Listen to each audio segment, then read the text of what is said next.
20 অক্টোবরের আগে মোহাম্মদ মহসিন রশিদ, শাহ আহমেদ বাদল, সাবেক সেক্রেটারি আলাদ গিয়াসউদ্দিন আহমেদ, আইন সৈয়দ মামুন মাহবুব সহ আরো অনেক আইনজীবীরা তথ্য প্রমাণ সহ সংখ্যা প্রধান বিচারপতির উপর বিবেচনাধীন, কিন্তু ন্যূনতম পক্ষে 25 থেকে 30 জন বিচারপতি পদত্যাগ অথবা প্রসারণ করতে হবে।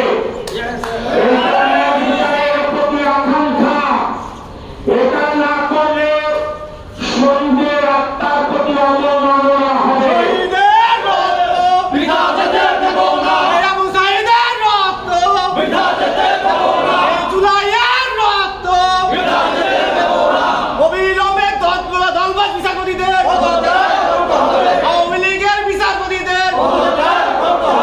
তার প্রতি আমাদের কোন ব্যক্তিগত রাগ বিরাগ অনুরাগ নেই।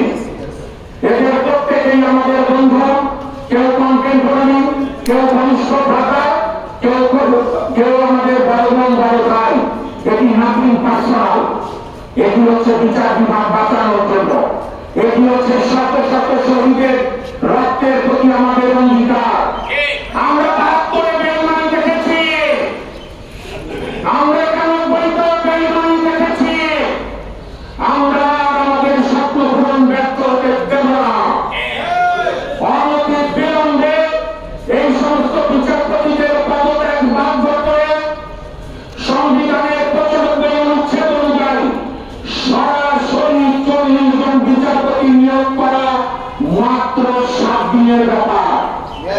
আপনি মাননীয় প্রধান বিচারপতি নাম চাইবেন, এইখানে দাঁড়ানো আমাদের সবার কাছে 35 থেকে 40-50 জন 14 বিচারপতিদের নাম আছে।